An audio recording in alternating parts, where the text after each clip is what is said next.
ಬಾ ನರಸಿಂಹ ಇವು ವಾರಕ್ಕ ಅದ ಒಂದು ಮಾಡ್ಸ್ಬೇಕಂತ ಇಂಜೆಕ್ಷನ್ ಮಾಡ್ಸ್ಕೊಂಡ್ ಬರಮ್ಮ.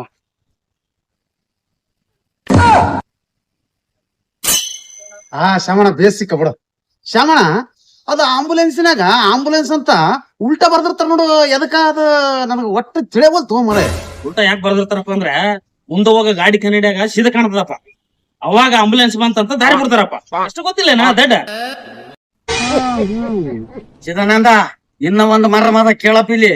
ಅದು ಏನಪ್ಪಾ ಅಂತಂದ್ರೆ ಊರಾಗ ಹಚ್ಚದ ತುಚ್ಚದ ಮಾಡಿ ಅವನಂಗ ಇವ್ನಿಂಗ ಅವ್ನ ಎದುರಿದ್ದಾಗ ಒಂದ್ ರೀತಿ ಮಾತಾಡೋದು, ಅವ್ನು ಹೋದ್ಮ್ಯಾಗ ಅವ್ನ ಆಡ್ಕೊಂಬೋದು, ಇಂಥವೆಲ್ಲ ಮಾಡಿರ್ತವಲ್ಲ ಅವು ಆಮ್ಯಾಗ ಉಲ್ಟಾ ಹೊಡಿತಾವಪ್ಪ. ಉಲ್ಟಾ ಹೊಡೆದಾಗ ಬಂದು ಬೀಳೋದೇ ನಾವು ಆಂಬುಲೆನ್ಸ್ನಾಗ. ಅದಕ್ಕ ಅವ್ ಆಂಬುಲೆನ್ಸ್ ಏನ್ ಹೇಳ್ತದಂದ್ರ ಇನ್ಮ್ಯಾಗನ ಸೀದ ಇರಲಿ ಏನ್ ನೋಡಿ ಮಕ್ಕಳೇ, ಉಲ್ಟಾ ಮಾಡಿದ್ರ ಗತಿ ಹಿಂಗಾದ ನೋಡ ಅಂತ ಹೇಳ್ತದ. ಹೆಂಗದಪ್ಪ ಇದ್ರಿಂದ ನಿನಗೆ ಏನ್ ಅರ್ಥ ಆಯ್ತಪ್ಪ ಚಿದಾನಂದ? ಹೌದು ಶ್ರವಣ, ಅನುವು ಮೀರಿದ ಅನುಭವದ ಮಾತು ಹೇಳಿದ್ರು ನೋಡು.